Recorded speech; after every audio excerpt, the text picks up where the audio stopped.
Ade, that was a great presentation. Thank got you.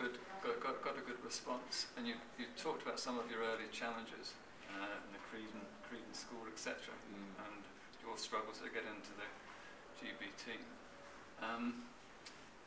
When you were in Beijing, people coming back from Beijing said that was the games that made a real step change in terms of people's cultural attitudes to disability sport. Are you hopeful that we're going to get a similar impact with London 2012? Yeah, I'm hoping that London will be an even bigger step change. Even more so than Beijing. Beijing was astonishing actually, and it's when I've been there, it was just awesome, and it was more the size and the amount of people there. Everything was just bigger than any Paralympics previous, and I remember pushing through the Olympic Park in Beijing and looking around and thinking, wow, how we come a long way, because I when I was a youngster, you could barely find out anything about Paralympic sports, and when we were playing basketball games, you had one man and his dog come to watch you, and even his dog would be asleep. And then we are in Beijing, and you've got 80,000 people coming to the Olympic Stadium to watch the athletes compete, and you've got up to 20,000 people watching the basketball players. So on the size, on the scale of the whole thing, it was definitely a step change. I am looking for London to be a change in a different scale, more on a mental scale. I want people to look at Paralympians in the same way as we look at Olympians. And it might seem for a lot of people might be thinking, well, yeah, okay, that's obvious, but I still don't think we are still seen at that same level, by everybody. I want people to respect the athletes. I want the Paralympic athletes to be recognised for how hard they work, and just how good and how high a level of athleticism they have. Sure.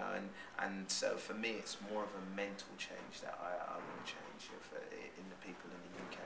Okay, well, great. And all over the world as well. Yeah, sure, absolutely. The event today, the Beacon Council event, is organised to assist councils do better, and the people who are here today want to do better to get the legacy from 2012. If you were talking to the councils as a result of what we've been hearing today, what would you like council priorities to be in terms of trying to make some of this cultural change? Well, I think it's there's no one thing that you can do. It needs to be a number of different initiatives and things. I think the first thing is accessibility. They need to make it as easy as possible. If you're a disabled kid, or if you're even somebody with an older person with a disability who wants to get into sport, and it doesn't just have to be in the participation level. It can be behind the scenes, working in the organisation side of things, or the coaching side of things, and for able-bodied people to get involved in that. I want them to find ways of making it as accessible as possible, as easy as possible. Because I still get people emailing me, or people stopping me on the street saying, my son's got a disability. He doesn't know where his local basketball team is. He doesn't know. He wants to play athletics. He doesn't know where to go. And I think we need paths and ways to steer people, in the right direction. And whether it be on the internet, whether it be with open days, or whether it be just getting athletes out and about into schools and just spreading the word. But we need it to it needs to be open house. It should be second nature that if we have somebody who wants to play wheelchair basketball, or to play tennis, who wants to learn to swim, that they don't even have to worry about it. It shouldn't be an issue. It's there. As opposed to by sheer luck. This is what you say about your own experience. Exactly. Usually, it's almost like competing in the Olympics in itself. Just trying to get into a sport. The amount of obstacles you have to go through in order to find your local team, and then to get hold of a wheelchair or accessible equipment to play in that sport, and then to find someone who's going to take you there.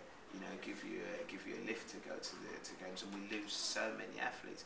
And to me, it's not just about creating Paralympic or Olympic athletes. It's just about getting people to enjoy sport, because that's what sport's there for, first and foremost, for enjoyment. No, you've proven again you're a fantastic role model for that, so many thanks, Ade. Thank you. Cheers.